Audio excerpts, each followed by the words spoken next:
አለው የአምስተኛ ክፍል የሂሳብ መምህር ነኝ። ተማሪዎች በዛሬው የሂሳብ ክፍለ ጊዜያችን የምንመለከተው መቶኛዎችን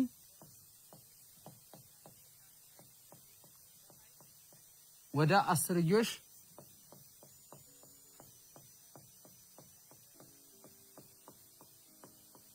መለወጥ ነው።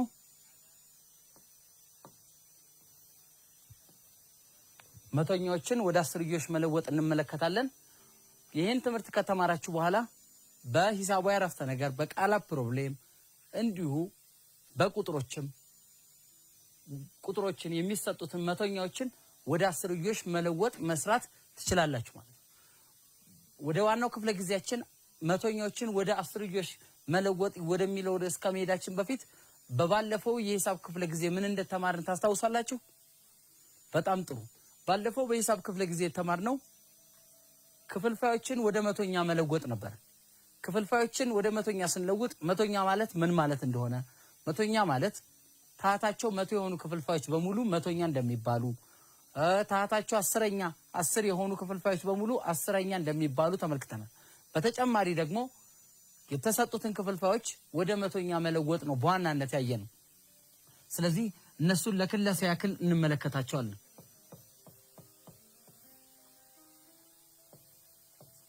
ክፍልፋዮችን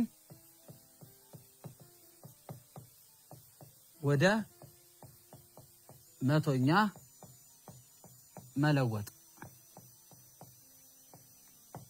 ክፍልፋዮችን ወደ መቶኛ ስንለውጥ ሁለት አይነት ዘዴ ተመልክተን ነበር። የመጀመሪያው ዘዴ ክፍልፋዩ የተሰጠው ክፍልፋይ ታህት መቶ እኩል ታህት ባለው ቁጥር መግለጽ ነበር።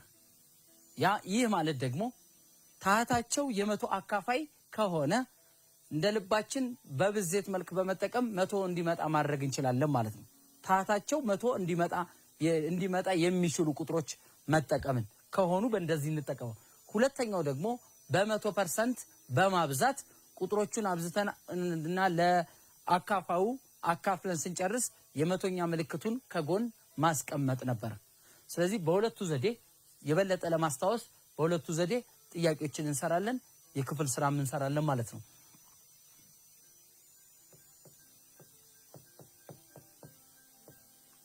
የሚከተሉትን ክፍልፋዮች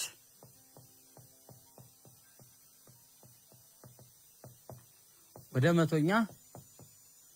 መቶኛ ወይንም ፐርሰንት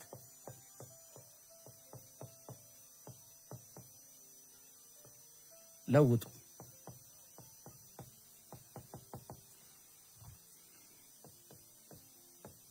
4 5ኛ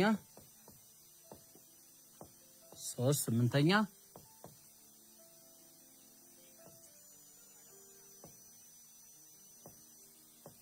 6 8ኛ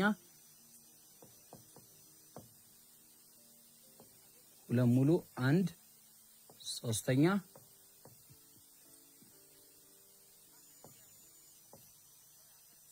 9 2ኛ። ስለዚህ እነኚህን በሁለቱም አይነት መንገድ አንደኛው ታህቱ 100 እንዲመጣ ማድረግ፣ ሁለተኛው ደግሞ በ100% በማብዛት በ100% ካበዛን በኋላ ያሉትን ቁጥሮች አብዝተን አካፍለን ውጤቱ ላይ የመቶኛ ምልክቱን ፐርሰንት ምልክቱን ማስቀመጥ። የመቶኛ ምልክት ፐርሰንት ምልክት የምንለው ፐርሰንት ወይንም መቶኛ ምንለው ይሄ ነው። ይሄ ማለት ደግሞ 100ኛ ማለት ነው። ይሄም 1% ማለት ነው። ስለዚህ ይሄንን በማስቀመጥ ክፍልፋዩን ወደ መቶኛ እንቀይራለን። ስለዚህ ሀናለን በምሳሌ መሰረት አይተን ሌሎችን በክፍል ስራ እንሰራለን ማለት ነው። ከኔ ጋር ሁኑ። 4 5ኛን አሁን ይሄኛውን በመጀመሪያው ታህቱ የመቶ አካፋይ ስለሆነ የመቶ አካፋይ የሆኑት ደግሞ በራሳቸው 100 ሲካፈል ለ5 20 ይመጣል። ስለዚህ 4 ሁለቱንም በ20ኛ ሳበዛው፣ ምክንያቱም በ20ኛ ያበዛውበት ምክንያት ታህቱ 100 እንዲመጣልን 100 ሲካፈል ለ5 20 ይመጣል። በ20ኛ ሳበዛው ታህቱ 100 ይመጣልናል ማለት። ስለዚህ እዚህ 84 ሲባዛ በ20 ሲካፈል 5 ሲባዛ በ20 80 ሲካፈል ለ100 80 ሲካፈል ለ100 ማለት በሌላ አገላለጽ 80 ሲባዛ በአንድ መቶኛ ማለት ነው። ይሄ አንድ መቶኛ የምንላት ይሄ አንድ መቶኛ የምንለው በፐርሰንት ሲቀመጥ 80% ተደርጎ መቀመጥ ይችላል። ይሄ የሰራ ነው ታህቱ 100 እንዲመጣ በማድረግ ብቻ ነው። በሁለተኛው ደግሞ የአሰራር ዘዴ ታህቱን ለአሉንም በአጠቃላይ ሁሉንም የተሰጠውን ክፍልፋይ በ100% ማብዛት ወይንም በ100ኛ ማብዛት በ100% የማብዛት ሂደት 100% ማለት በ100ኛ የማብዛት ሂደት። ስለዚህ ሁለቱንም ከሁለት አንዱ መጠቀም እዚህ ይሄን ሳበዛው በ100% ሳበዛው 3 ሲባዛ በ100 ሲካፈል ለ8 ከዛ መጨረሻ ላይ ፐርሰንት ምልክቱ አለ። 3 ሲባዛ በ100 300 ሲካፈል ለ8 ፐርሰንት አለ። 300 ለ8 እናካፍላለን። 300 ለ8 3 ለ8 አይችልም ከ30 30 ለ8 30 ለ8 አራት ጊዜ 32 ነው። 3 ጊዜ ይችላል 3 ጊዜ 8 24 ከ04 አይችልም ከ10 አንድ ይበደራል ከ10 4 6 ይሄ አንድ ስላበደረ 2 ሆናል ከ2 2 ባዶ ማን ይወርዳል 60 0 ይወረደ 60 ለ8 7 ጊዜ 8 56 ከ0 ላይ 6 አይችልም አንድ ሲበደር ከ10 6 4 ይሄ 5 ሆናል ከ5 5 ባዶ። ስለዚህ ድርሻው ስንደረሰ 37 ሙሉ ቀሪው 4/8 መጨረሻ ላይ የፐርሰንት ምልክት። ስለዚህ ሁለቱንም በተለያየ ሂሳባዊ አሰራር ነገር ግን ክፍልፋዮችን ወደ መቶኛ መቀየር በእንደዚህ አይነት መልኩ አይተናል። እናንተም ደግሞ እነኚህን 4 ደቂቃ ሰጥቻችኋለሁ። በ4 ደቂቃ ውስጥ ተሞክሩና በድጋሚ በመገናኘት ጥያቄዎችን እንሰራለን። ለነኚህ ጥያቄዎች 4 ደቂቃ መጠቀም ትችላላችሁ ማለት ነው።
እሺ ተማሪዎች ተመልሰን በድጋሚ ተገናኝተናል።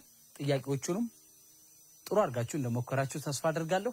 ምክንያቱም በባለፈውም ክፍለ ጊዜ በደንብ አድርገን በምሳሌዎች አብራርተን ሰርተን ነበር። አሁንም ለማስታወስ ሞክሬያለሁ። አሁን ደግሞ እናንተም የሰራችሁትን እዚህ ጋር አብረን እናያለን ማለት ነው። ከኔ ጋር ሁኑ። የመጀመሪያው ጥያቄ 6/8 ነው የሚለው 6/8 ነው። ታህቱ እንደምትመለከቱት የመቶ አካፋይ አይደለም። የመቶ አካፋይ ስላልሆነ ይሄንን የምንጠቀመው በ100% በማብዛት ነው። ስለዚህ ይሄንን በ100% ወይም በ100ኛ ማብዛት ነው። ስለዚህ ይሄን በ100% ሳበዛው 606 ሲባዛ በ100 ሲካፈል ለ8 ጨረሻ ላይ የፐርሰንት ምልክቱ ይቀመጣል። 600 ሲካፈል ለ8 ፐርሰንት ምልክቱ መጨረሻ ላይ። ስለዚህ 600ን ለ8 እናካፍላለን። 600 ለ8 60 ለ8 7 ጊዜ 56 ከ10 አንድ ይበደራል። ከ10 6 4 ይሄ ባዶ ነው፣ 0 ይወርዳል።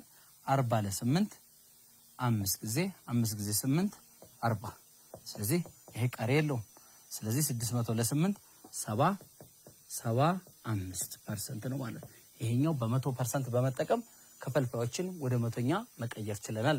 የሚቀጥለው ጥያቄ ደግሞ ድብልቅ ቁጥር ነው። ድብልቅ ቁጥርን ቀጥታ ወደ መቶኛ መቀየር ቅድሚያ ወደ ህገወጥ ክፍልፋይ መቀየር አለብን። ህገወጥ ክፍልፋይ ለአሉ ከታህቱ የሚበልጥና እኩል የሚሆን እንደሆነ ተምራችኋል። ስለዚህ 2 ስንቀይረው 2 ሙሉ 1/3 ማለት ለአሉን በታህቱ አብዝተን ለአሉን እንደገና የህገኛ ክፍልፋዩን ለአል እንደምራለን። 2 ሲባዛ በ3 ሲደመር 1 ሲካፈል ራሱን እንዳለ እናስቀምጣለን። ቅድሚያ ማብዛት ነው የሚቀድመው። 2 ጊዜ 3 6 ሲደመር 1 ሲካፈል ለ3 ስለዚህ 7 3ኛ ይመጣልናል ማለት ነው። ስለዚህ ይሄ 7 3ኛን ታህቱ እንደምንመለከተው የመቶ አካፋይ አይደለም። ያኛውን የአሰራር ሂደት እንዳንጠቀም። ስለዚህ ይሄንንም በተመሳሳይ 100% እንጠቀማለን። በ100% ስናበዛው 7 ሲባዛ በ100 700 ሲካፈል ለ3%። አሁንም በተመሳሳይ 700ን ለ3 እናካፍላለን። ለ3 7 ለ3 2 ጊዜ 6 1 ይመጣል። 10 ይወርዳል። 0 ሲወርድ 10 ለ3 3 ጊዜ 9 1 አሁንም 0 አለን ይወርዳል። 3 ጊዜ 3 9 1 ይመጣል። ስለዚህ የሚቀረን 233 ሙሉ 1/3% ይመጣል ማለት ነው። በጣም ጥሩ ተማሪዎች፣ እነኚህ በ100% ወይንም ለአሉና ታህቱ እንዳለ ክፍልፋዩን በ100% በማብዛት ክፍልፋይን ወደ መቶኛ የመቀየር ሂደት ነው። የመጨረሻው ላይ ደርሰናል። ክፍልፋዩን ወደ መቶኛ የመቀየር ታህቱ እንደምትመለከቱት በሁለት አይነቱ መንገድ መስራት እንችላለን። ነገር ግን ቀለል በሚለው ታህቱ እንዳያያችሁት ባለፈው እንደተማርነው ታህታቸው የመቶ አካፋይ ከሆኑ 2 4 5 20 25 50 ከሆኑ ታህቱን ይሄን 100 እንዲመጣ ማድረግ ነው። ታህቱ 100 እንዲመጣ ማድረግ ደግሞ 2 ነው። 100 ሲካፈል ለ2 50 ነው። ስለዚህ ለአልና ታህቱን በ50 ማብዛት። ምክንያቱም 2 የመቶ አካፋይ ነው። 100 ሲካፈል ለ2 50 ስለሆነ ስለዚህ 9 ጊዜ 50 9 ሲባዛ በ50 ሲካፈል 2 ሲባዛ በ50 9 ጊዜ 50 450 ሲካፈል ለ100 ይሄን በሌላ ገላስ ስንቀብጠው 450 ሲባዛ በ100ኛ ነው። ምክንያቱም መቶኛ የምትለው ጽንሰ ሐሳብ እዚህ ጋር ያለችው መቅረስ ስላለባት ማለት ነው 400። ስለዚህ በዚች ቦታ እቺ ምልክት ስለምገባ 450 ከመጨረሻ ላይ ፐርሰንት። ስለዚህ 9/2 ወይንም በ10 ስናስቀምጠው 4.5 የሚለው 450% ይመጣልናል ነበር። ስለዚህ በባለፈው ሂሳብ ትምህርታችን ይሄን ነበር የተማርነው። ዛሬ በቀጥታ የዛሬው ርዕስ መቶኛዎችን ወደ አስርዮሽ መቀየር እንገባለን ማለት ነው። አብራችሁኝ ነው።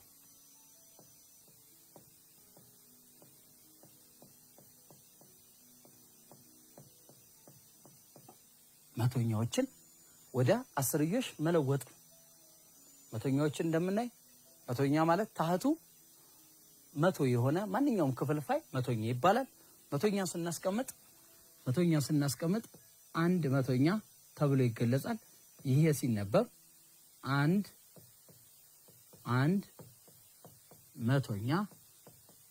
መቶኛ በምልክትም ሲገለጽ በእንደዚህ አይነት መልኩ ወይንም 1% ተብሎ ይገለጻል። ይሄን ነበር ያዝነው 100ኛ። ስለዚህ እነኚህን በፐርሰንት የተቀመጡ በመቶኛ የተቀመጡ ቁጥሮችን በአስርዮሻዊ ቁጥር እንደምናስታውሰው ወደ ግራ ሙሉ ቁጥሮች አሉ፣ ወደ ቀኝ ደግሞ አስርዮሻዊ ቁጥሮች አሉ። ወደ ግራና ወደ ቀኝ አስርዮሻዊ ቁጥሮች የያዙትን ምሳሌ 234.56 ብንል ወደዚህ አስርዮሻዊ ቁጥሮች አሉ፣ ሙሉ ቁጥሮች አሉ። ወደዚህ ሙሉ ቁጥሮች አሉ። ከነጥቡ ደግሞ በስተቀኝ በኩል ደግሞ አስርዮሻዊ ቁጥሮች ነው ያሉት። ሙሉ ቁጥሮች እዚህ የአንድ ቤት፣ የ10 ቤት፣ የ100 ቤት በማለት እንደዚህ ይገለጻሉ። ወደ ቀኝ ስንዞር ደግሞ የአንድ ቤት የሚባል የለም። የአንድ አስረኛ፣ አንድ መቶኛ ወይንም መቶኛ፣ አራት ብናስገባ 1000ኛ እያለን እንገልጻለን። በእንደዚህ አይነት በነጥብ መልኩ የተቀመጡት ቁጥሮችን ወደ አስርዮሽ እነኚህን ወደ መቶኛም ወደ አስርዮሽን መቶኛንም ወደ አስርዮሽ መቀየር እዚህ ርዕስ ላይ እንመለከታለን ማለት ነው። በቀጥታ መቶኛዎችን ወደ አስርዮሽ ለመቀየር ምንድነው ማድረግ ያለብን? መቶኛ አንድ የተሰጠ መቶኛን ወደ አስርዮሽ ለመቀየር የመቶኛ ምልክቱን በመተው ቁጥሩን ለመቶ ማካፈል።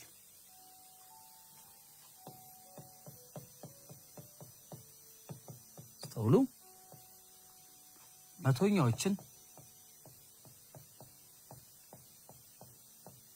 መቶኛዎችን ወደ አስርዮሽ ለመለወጥ ወይንም ለመግለጽ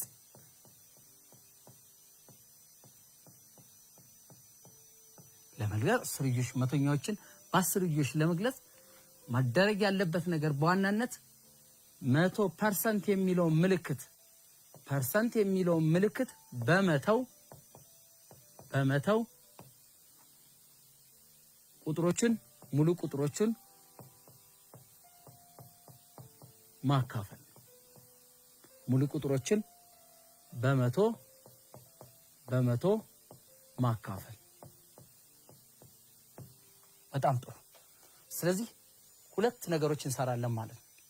መቶኛዎችን ወደ አስርዮሽ ስንቀይር አንደኛ ፐርሰንት የሚለውን ምልክት መቶኛ የሚለውን ምልክት ከዛ ላይ ከተሰጠው መቶኛ ላይ እንተውና ሁለተኛው ላይ ደግሞ የነበረውን ቁጥር ለመቶ ማካፈል እንሰራለን ማለት ነው። እነኚህን በምሳሌ እናያቸዋለን።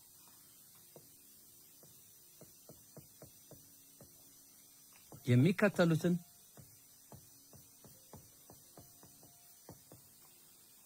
መቶኛዎች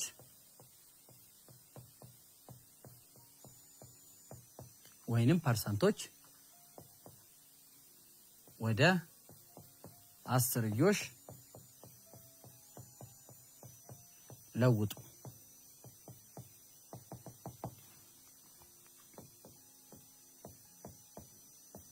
40%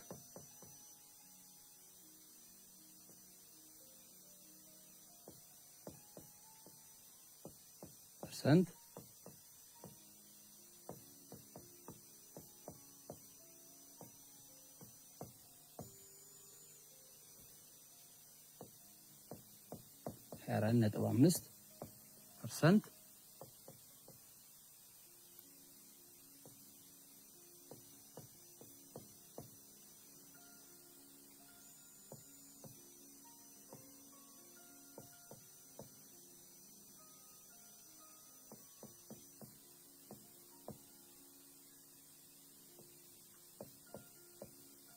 በጣም ጥሩ።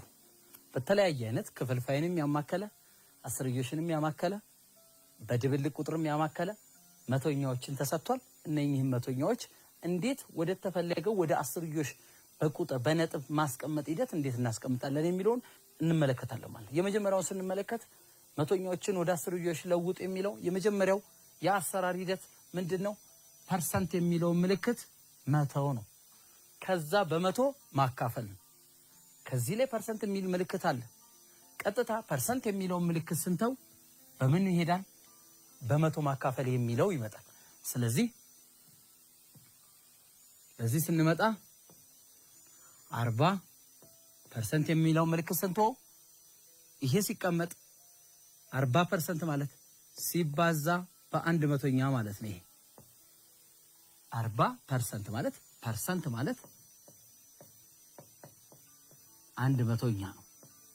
ስለዚህ መቶውን ስንተው ፐርሰንቷን ስንተው ሲካፈል ለመቶ ማለት ነው። 40 ሲባዛ በአንድ መቶኛ ማለት ነው።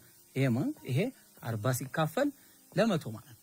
ስለዚህ አሁን በማካፈል ጊዜ ከስር ያለው ታህቱ መቶኛ ስለሆነ ወይንም ታህቱ ባለ 2 ዜሮ ስለሆነ ታህቱ ከላይ ያለውን ለአሉን ሲያካፍል በቁጥሮቹ ታህቱ የ10 ብዜት ስለሆነ የያዙት የዜሮ ብዛት 2 ነው።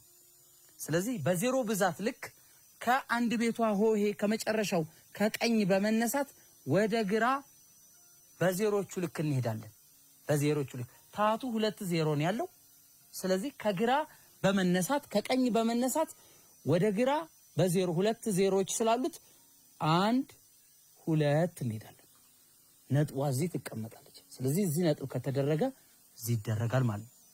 ስለዚህ የምናደርገው 40 መቶኛ ማለት 40 አለ 2 ስንሄድ 1 2 ስንሄድ ነጥብ እዚህ ተቀመጠ 0.40 ወይንም 0.4 ብለን ማስቀመጥ ይቻላል።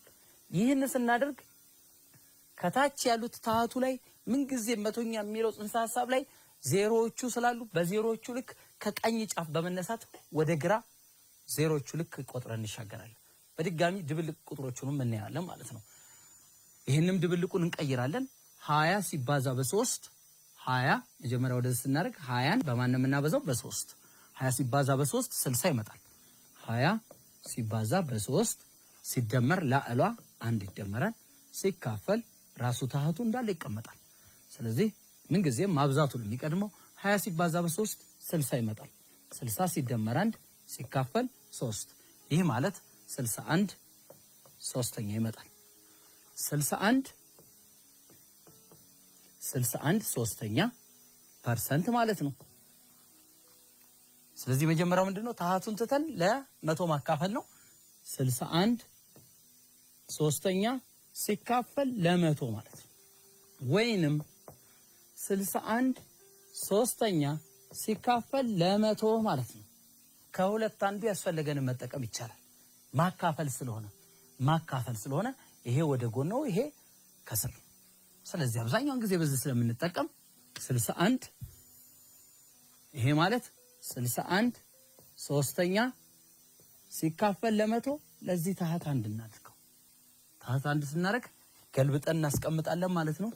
61 ሶስተኛ ገልብጠን ስናስቀምጥ በአንድ መቶኛ ማብዛት ማለት ነው። በአንድ መቶኛ በተዘዋዋሪ ታህቱን ለስንት አካፈል? ለመቶ። ይሄ ማለት ለአሉም በለአል ስናበዛ 61 በመቶ 61 3 ጊዜ መቶ 3 መቶ ወይንም 3 ሲባዛ በመቶ ማለት ነው። ስለዚህ ምንድነው የምናደርገው? 61ን ለ3 ወይንም 61 ታህቱ ድብልቅ ስለሆነ 61 ሲካፈል ለ3 መቶ እናካፍላለን ማለት ነው። 61 ለ300 61 ሲካፈል ለ300 61 ለ300 ስለማይችል እዚህ 0 ስለምንሰጥ እዚህ ነጥብ እንሰጣለን። ስለዚህ 610 ለ300 2 ጊዜ 300 600 ይመጣል። ስለዚህ ስናቀናንስ 0 1 ባዶ። ስለዚህ እዚህ 0 ሰጠን አይችልም። ስለዚህ 0 ስንሰጥ ይሄ እዚህ ድጋሚ 0 ስለሰጠን 0 እንሰጥና 3 1000 ለ3 3 ጊዜ ይደርሳል 3 ጊዜ 300 900 ይደርሳል 0 0 1 አሁን በድጋሚ 100 ሲካፈል ለ300 ስለማይችል 0 እንሰጣለን 1000 ሲካፈል ለ300 3 ጊዜ 300 900 ይመጣል ስለዚህ ይሄ 0 0 1 በተመሳሳይ እንደምናየው ራሱ ቁጥሮቹ እየተደጋገሙ ነው የሚሄዱት ይሄ ማለት አክታሚ ቁጥርና አክታሚ ቁጥር በባለፈው የሂሳብ ክፍለ ጊዜያችን ተመረናል አክታሚ ማለት ሁለት ቁጥሮች በሚካፈሉበት ጊዜ ቀሪያቸው 0 የሚመጣ ከሆነ ወይንም የማካፈል ሂደቱ የሚያልቅ ከሆነ ይሄ አክታሚ የምንለው ደግሞ የማካፈል ሂደቱ የማያልቅ 0 የማይመጣ በተጨማሪም አስርዮሻዊ ቁጥሩ እየተደጋገመ የሚሄድ የሚቀጥል ማቆሚያ ማብቂያ የሌለው ከሆነ ስለዚህ ይሄን ስናስቀምጥ 0.2 0 3 አርገን የአክታሚ ስለሆነ አናቷ ላይ ነጥብ እናረጋለን ወይንም ነጥብ 3 ማድረግ እንችላለን በጣም ጥሩ ወደ ሐመር ውሃ እንመጣለን ሐመር ውሃ ጥያቄ ሐመር ውሃ 75% በቅድሙ አሰራር ፐርሰንቱን ምልክት እንተውና 75 ሲካፈል ለ100 ማለት ነው ይሄም በተመሳሳይ 2 0 አሉት ስለዚህ ከዚህ 1 2 ይሄ ማለት 0.75 ይመጣል ማለት ነው ምክንያቱም 2 0 ስላሉት ከ2 0 በመነሳት ከቀኝ በኩል ወደ ግራ ሁለቴ እንሄዳልና ነጥቡን እናስቀምጥ ሁለት ቦታ የነጥብ ቦታ እንንቀሳቀሳለን በመጨረሻ ምን እንመልከትና እናንተ የምትሰሯቸው ጥያቄዎች ይሆናሉ ማለት ነው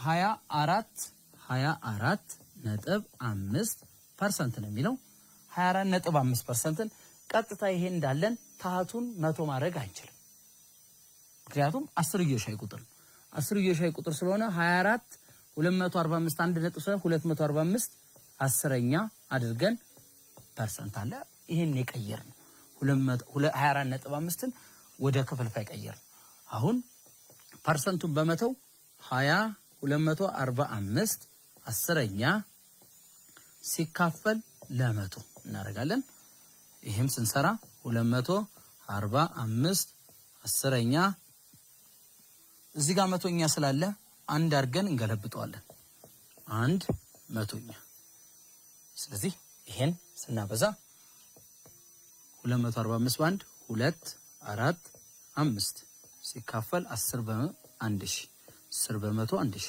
ይሄ ደግሞ ታቱ 3 ዜሮዎች ስላሉት 3 ዜሮዎችን እዚህ ቆጥረን ከቀኝ በኩል ወደ ግራ እንቆጥራለን ነጥቡ እዚህ ነው 1 2 3 እንቆጥርና ነጥብ እዚህ ይደረጋል ይህ ማለት 0.245 እናንተ ይሄ 24.5 የምንለው አስርዮሻዊ ሆኖ መቶኛ የተቀመጠው በአስርዮ ሲቀመጥ 0.245 እናንተ ደግሞ እነኚህን 3 ጥያቄ የምንላቸው 3 ጥያቄዎችን አብራችሁ በመሆን በ4 ደቂቃ ውስጥ ትሞክሩና በድጋሚ በመገናኘት አብረን እንሰራለን ማለት ነው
እሺ ተማሪዎች በድጋሚ ተገናኝተናል። አሁንም እዛ በቅድም እንደሰራ ነው በአስርዮሽ ክብ መቶኛዎችን ወደ አስርዮሾች መቀየር ሂደት በሰራ ነው መሰረት በመጀመሪያ መቶኛውን ይሄ ፐርሰንቱ ምልክት በመተው ያሉትን ቁጥሮች ለመቶ ማካፈል በሚለው የመቶ ከታሃቱን ደግሞ የዜሮቹን አይነት ቆጥረን የአስር ብዜት የሆኑትን የዜሮቹን ብዛት ቆጥረን ከቀኝ ወደ ግራ በዜሮ ልክ ቦታው ምን ማድረግ ማንቀሳቀስ ይሆናል ማለት ነው። ስለዚህ እናንተ የሰራችሁትን አብረን ደግሞ አሁን እንሞክረዋለን። 85% ይላል መፍትሄ አሁን ለሰራችኋቸው አመሩሃ ምንድነው የሚለው አመሩሃ 85% ማለት ፐርሰንቱ ስንተው 85 ሲካፈል ለመቶ ነው። ይሄ ደግሞ 2 ዜሮ ስላሉት 1 2 ነጥብ ይቀመጣል። ይሄም 0.85 በቀላል እንደዚህ አድርገን የመኪና ማካፈል ሳንጠቀም በቀላሉ እናካፍላለን ማለት ነው። ወደ 6% 6 መቶኛ ማለት ነው። ይሄም 2 ነው። 2 በመጠቀም 1 2 ነው። ስለዚህ ይሄን ስንጠቀም ነጥቡ እዚህ ነው። 0 አለ 0.06 ይሆናል ማለት ነው። 2 በመንቀሳቀስ ሁሌ የምንነሳው መጨረሻ ላይ የአንድ ቤት ሆሄው ከነበረው ወይንም የመጨረሻው በቀኝ በኩል ካለው ከመጨረሻው ውጪ ላይ በመነሳት ነው የምንቆጥረው።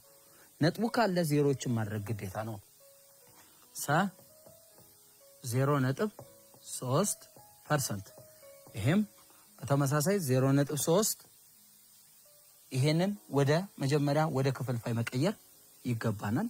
ይሄ ማለት 3/10ኛ ነው ፐርሰንት 3/10ኛ 3/10ኛ ሲካፈል ፐርሰንቱ ማለት መቶኛ ማለት ነው። ስለዚህ እዚህ ጋር ታህታ እንዳርገን እንገለብጠዋለን። 3/10ኛ ሲባዛ በ1 መቶኛ ለአሉን በለአል 3 1/1000ኛ ይመጣል። ስለዚህ 3 ጊዜ እንሄዳለን ማለት ነው። ስለዚህ 3 ጊዜ ስንሄድ 1 2 3 አንድ ስንሄድ እዚህ 0 አረግን እዚህ 0 አረግን ድጋሚ እዚህ ነጥቧ እዚህ ያረፈችው። ስለዚህ 0.003 ካያችሁት 1 2 3 3/10ኛ 3 ቦታ ወደ ኋላ ስለመጣን 0.03 አድርገን እንላለን። የዛሬው ትምህርታችን ይሄን ይመስላል። የክፍል ስራ አንድ ጥያቄ እንሰራለን ማለት ነው።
እሺ ተማሪዎች ተማሪ አብይያ ከ30 ጥያቄ ከያዘ ፈተና 20 ብታገኝ የተማሪዋ ውጤት በመቶኛ በክፍልፋይ እና በአስርዮሽ ግለጹማ።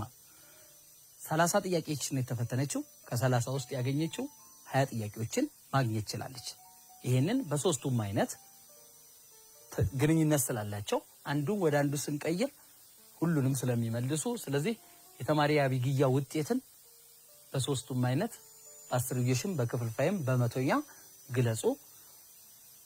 2 ደቂቃ ተሰጥቷቸዋል። በ2 ደቂቃ ውስጥ በድጋሚ በመገናኘት ጥያቄዎችን እንሰራለን ማለት ነው።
እሺ ተማሪዎች በድጋሚ ተገናኝተናል። የተማሪ አብጊያን የፈተና ውጤት ከ20 ከ30 አግኝታለች። በክፍልፋይ በአስርዮሽና በመቶኛ እናስቀምጣለን።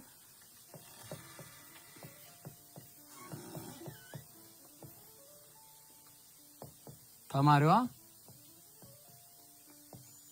ያገኘችው ውጤት 20 ከ30 ነው። ይህም ማለት 20 ሲካፈል ለ30 ነው ማለት ነው ያገኘችው። ከ30ው 20 ነው ያገኘችው። ይሄ በክፍልፋይ ስናስቀምጠው ይሄ መጀመሪያ 20 30 ማለት ስናቃለው 0 በ0 2 ሶስተኛ ይሄን በክፍልፋይ ይሄን ይመስላል ውጤቷ። ከሶስቱ ሁለት ጥያቄ አግኝታለች ማለት ነው። በተጨማሪ 20 30ኛ ይሄን በመቶኛ ስናስቀምጠው ይሄን በ100% ማብዛት ማለት ነው። በ100% ስናበዛው 220 ሲባዛ በ100 ሲካፈል ለ30 መጨረሻ ላይ ፐርሰንቱን እናስቀምጣለን። 20 በ30 2000 20 በመቶ 2000 ይመጣል። ሲካፈል ለ30% ማቃለል ይቻላል። ይሄን 0 በዚህ እናቃልላለን። ስለዚህ 200 ሲካፈል ለ3 እናካፍላለን።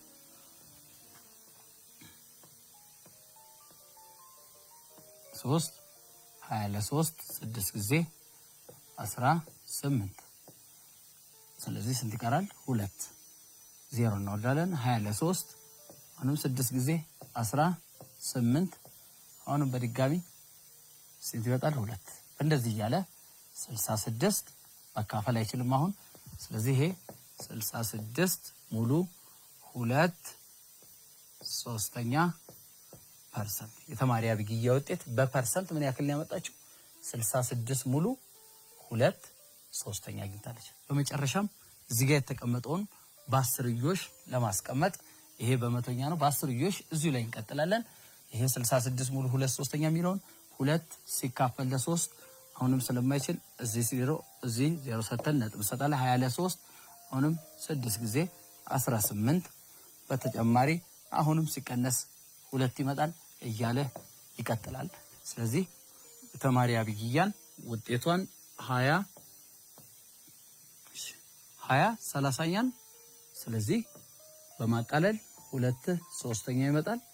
ይሄ 0.66 አድርገን በአስርዮሽ ይሄ የአክታሚ ቁጥር ነው። 6 እየቀጠለ ስለሚሄድ አንዳንዴም 0.667 ተብሎ ይቀመጣል። ስለዚህ ይሄ ስምምነት የተደረገበት በዚህ ላይ ይሄ ቁጥር ቀጣይነት የአክታሚ ስለሆነ በእንደዚህ አይነት መልኩ እናስቀምጠዋለን ማለት ነው። የዛሬው ትምህርታችን በዚህ ላይ ክፍልፋዮችን መቶኛዎችን ወደ አስርዮሽ መለወጥ ነበረ። መቶኛዎችን ወደ አስርዮሽ ስንለውጥ በዋናነት ያየነው መቶኛ ታቱ 100 የሆነ ክፍልፋይ ነው። ስለዚህ እነኚህነት መቶኛዎችን ወደ አስርዮሽ ስንቀይር መቶኛ የሚለው ምልክት ከመቶኛው ላይ በማስወገድ ያለውን ቁጥር ሙሉ ቁጥሩን ለመቶ ማካፈል ነው። ስለዚህ በእንደዚህ አይነት ደብተራችሁ ላይ ያለውን ጥያቄዎች በመስራት በሚቀጥለው ጊዜ እስከምንገናኝ ድረስ ሰላም ሁኑ።